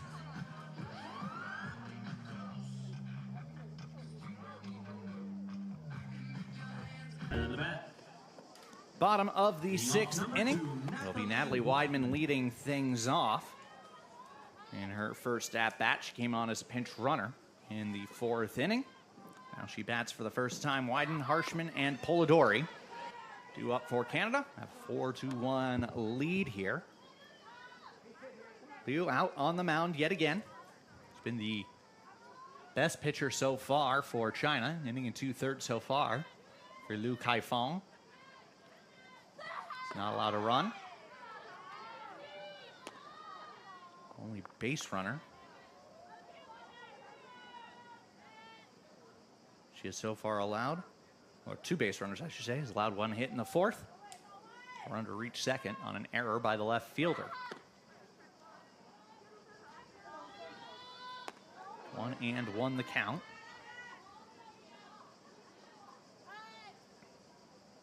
In the 7th inning, China will have the bottom 1/3 of their lineup due up. Gui, Dong, and He.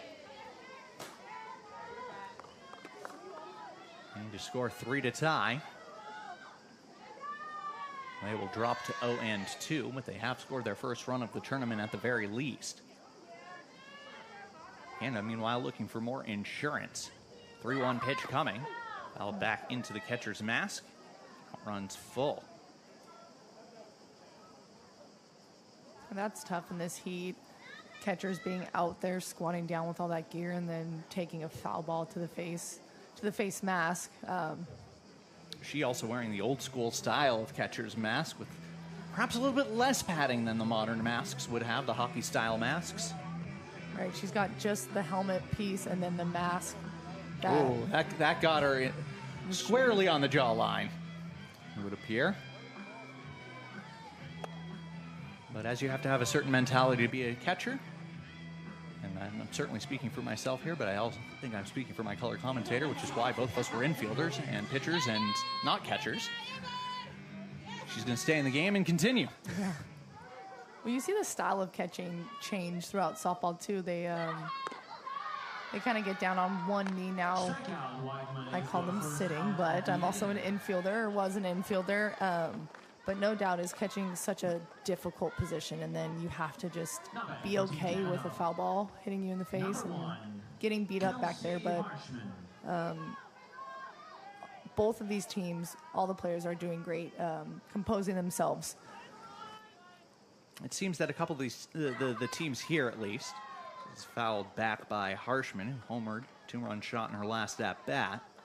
It does seem like in the last couple of innings, these teams have been able to lock in a little bit more, to your point, almost overcoming that heat exhaustion. I think what's hard too is when these games are slow, even though it's a 0-0 game, these games are slow. The pitchers we talked about in between innings, they're taking all the time they can to kind of compose themselves, get a little bit of a rest. So these games are tough. And now that Canada's bats started to come alive, China's now coming back, your adrenaline gets pumping a little bit when it lagged earlier in the game. And so you're like, okay, come alive. But that's what's so difficult is you need to come alive from the very first pitch. This is the World Cup of softball. This is the highest of the high right now. So you need to come out. And if Canada would have came out the way they play this first inning, it potentially could have been a run rule. This is out towards center field. That will get down for a base hit. Second hit of the day for Harshman. 2 for 3. And has also reached on a walk. She's had herself a good day at the top of the lineup.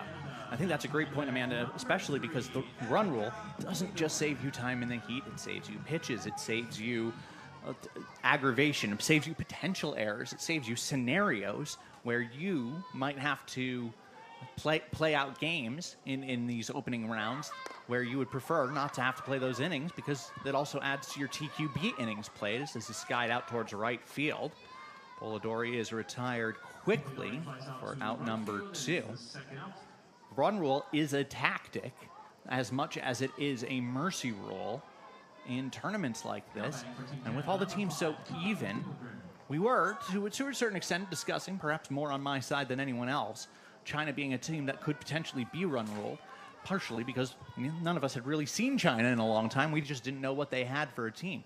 Obviously, that's not something that we've seen so far, but with the 7-run run rule in particular after 5 innings, that one's attainable by a lot of teams here, and not through blowouts. Right. And it's going to be the team that comes out strong in the beginning. This isn't a tournament that you can come out and get settled in after 2 or 3 innings because of that run rule. If you have 1-2 great innings that you score 4 and come up with another run, that game's over. And so you need to come out from the start just gun-ho, ready to win, at 100%, and give it all, because you don't have that leniency. Well, I know you and Tim Collins have the early 2 games tomorrow. I would not be shocked if those teams, particularly in the 11 a.m. game, come out rip-roaring and ready to go, with the idea of shortening those games, particularly those who are in contention for the super round. Count 1 ball, 2 strikes to Pilgrim. Harshman up to second base on the wild pitch. 2 down in the inning.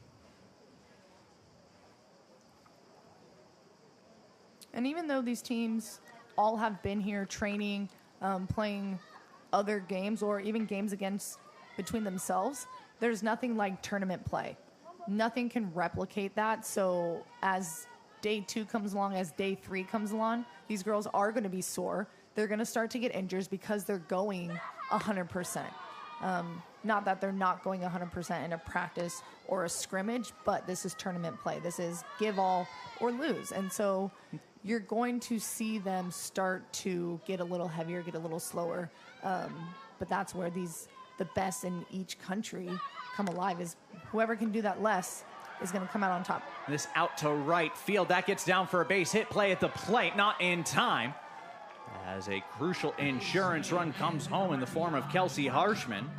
It is an RBI single for Callum Pilgrim, her 3rd single of the day. She is 3 for 4, reached on an error as well. And it is 5-1 for Canada. And now, as we were just saying, this is how critical the run rule can be. The run rule is standing on deck. Remember, it is just a 7-run lead after 5 innings. But if Canada can get the deficit to 7, that will end the game. They need 3 more runs to do that. Have a runner at first base. 2 down. The strike into Larissa Franklin, 1 for 3 today.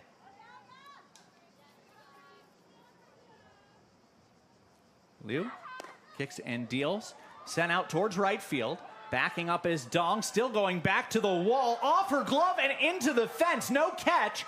Scoring is Pilgrim. And into third base is Franklin on the error by the right fielder. That was a can of corn. And it was in and out of the glove of Dong. And that is a huge potential shift as Canada gets their 6th run of the game. And Franklin hits this ball high. This ball's hit extremely high. Dong goes back, gets a little scared of the fence here, I think. That ball's hit right up against it, doesn't get under it, pops out of her glove, and Pilgrim's able to score on that, giving them that extra run. And that's why it's so important as soon as the ball's hit to sprint. She Dong jogged. Now Leung sends this out towards deep center field. It is off the wall. In comes run number 7, and now the run rule run is at second base on the RBI double by Janet Leung. It is now 7-1 as Canada is opening things up. And now an absolutely critical run is standing at second base. That is the ball game if CeCe Wong can drive her home. And Long finally gets good contact. She's been struggling. But again, for the China outfield, that the fear of the fence, going all out, even though this is a 6-run game alive, unfortunately for China, it bounces off the wall and a run's able to score. So now with that winning run at second base, CeCe Wong is up. 1 for 2 with a walk, has been on base 3 times, reaching on an error by the left fielder last time. They have put that down as a triple for Larissa Franklin and a double for Janet Leung.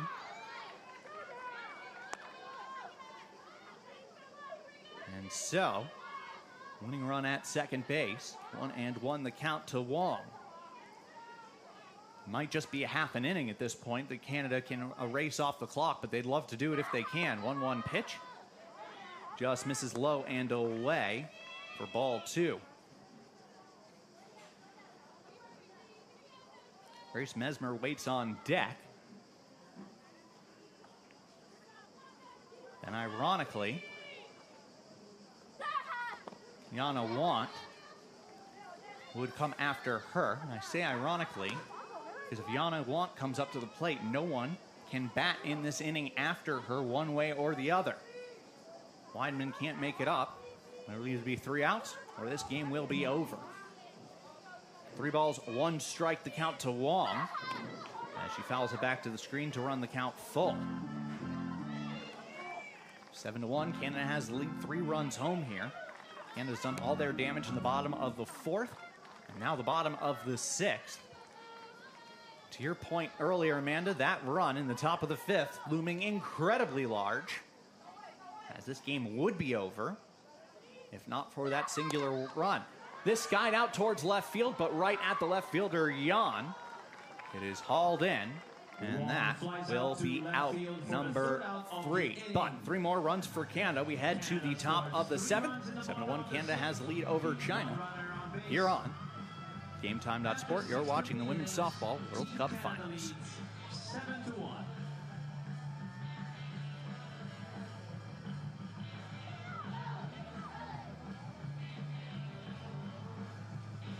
Top of the 7th inning, China to bat. Leading off number 23, Guiyu Yuanyuan. Top of the 7th inning, bottom 3rd of the lineup due up for China. Score 7-1, Canada over China. And the final scheduled regular inning of this contest. First pitch to Gui is up and in. Ball 1 from Katie Kostrom. Gui has scored the lone run for China, both in this game and in this tournament.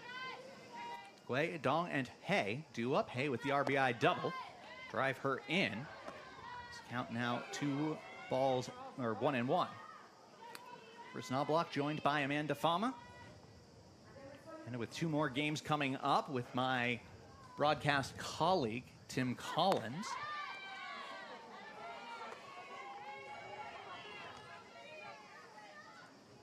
As a strike pumped in there.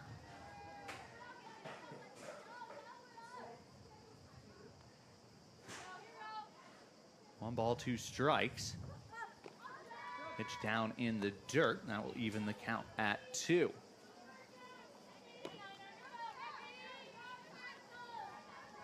Heading into the final inning here. Plenty more action to come up today. As Netherlands, Australia will be the next game up. Set for 5:30 local time. And the nightcap, Italy, USA. Be a great atmosphere here in Questions d'Estrada. For this game wraps up between Canada and China. With the 6-run lead. Count runs full. Katie Kostrom missing outside.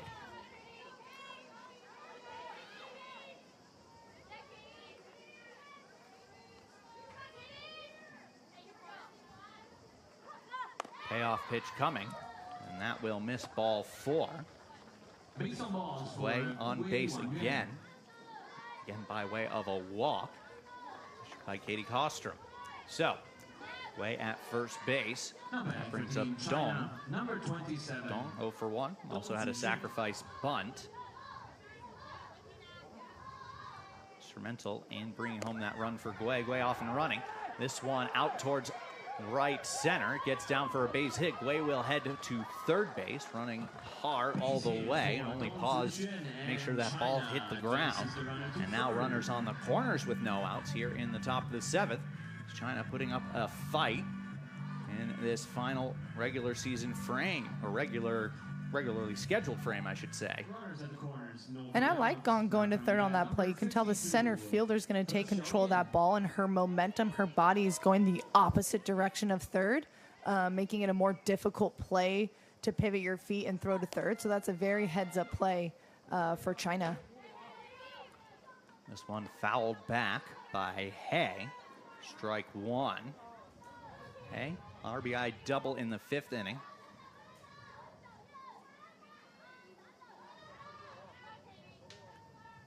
Driving home China's first run of the tournament. Late swing there. Now down in the count, 0-2.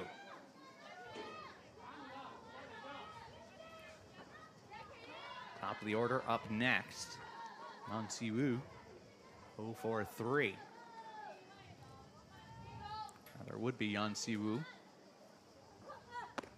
Siwu's been pulled from the game for defensive replacement. Apologies.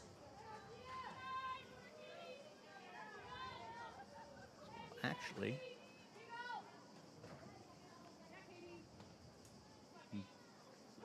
the Chen Ting. Excuse me. Getting late in this game. 2-2 the count. Kostrom has jumped out in front of a couple batters this inning, and then has fallen back behind. The 2-2 pitch coming now. Out in front of that and getting it down for a base hit is Hay. That will be another RBI. So far, the offense runs through Zhao Yan Hay for the Chinese side. The second base is Dong, but it's now a 7-2 ball game. That first and second for China. Still nobody out in the top of the 7th. And that run being stranded at second, even bigger now. As Canada could have saved themselves quite the hassle. It only becomes more of a hassle as this inning continues with that bunt going foul. Well, we see China being patient. We talked about earlier in the game that they need to be aggressive against Groenewegen. Now with Kostrom struggling a little bit, the China hitters are patient and able to square up a ball, again, doing a typical China hitter hit. Bunt goes to third base. Esmer fires to first. That's out number 1. 5-3 on the sacrifice bunt. Now 2 runners in scoring position. And less than 2 outs. first out of this inning. That brings Xia to the plate. Now batting number 10. 1-4-2, also hit by a pitch, stranded at third base twice in this one, both in the 4th and the 6th innings. Well, they're really picking away here. Again, playing softball at the basic, like not basic level, but again, you have runners on base. Do we want to bunt? They've struggled with getting the ball into the outfield. Let's bunt. Now they have runners in second, third, an extra run across the board. And so we see China playing the way that they start to play. Those hits that land just in front of outfielders where you can't get a good read on it, you can't get momentum and charge it, makes it difficult to find power in a strong throw home. And then they're playing the game a simple way and advancing. And so we see China start to come alive here late in the 7th inning. And so we're late in the game in the 7th inning, again, giving us some excitement going back to how both teams struggled earlier in the game. For sure. Also, brings a little bit of the lateness into stark relief for this Chinese side. It's taken this long for them to get comfortable, to get into the game. Is it too late for them to mount a comeback, or are they able to do it with one down here in the top of the 7th inning? 2-2 pitch coming. And I think that's what's exciting is you don't know. You don't know. This is Canada. This is China. You don't know how this game's going to play out. And that's why these 8 teams that are here are the teams that deserve to be here, because you don't know how anything's going to go. There's not a for sure winner or loser. So I'm excited to watch the rest of this inning. Chopped back foul. As Xia really making Korstrom work here.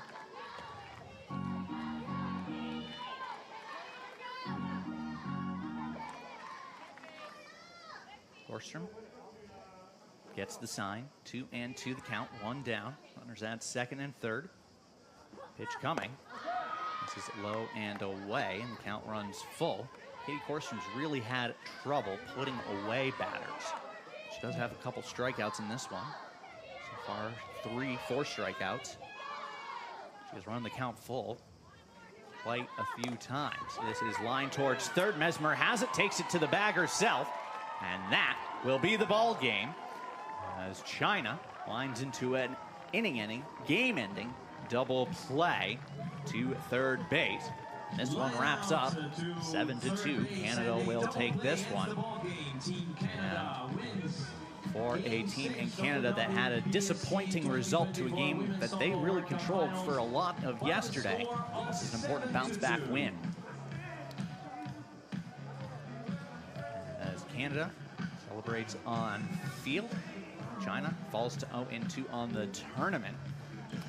And we're able to score their first 2 runs. It's certainly some positives for them to take out of this game. That will do it for us here at Castellones de Estrada. For my broadcast partner, Amanda Fama, my name is Chris Knobloch. Thank you so much for tuning in.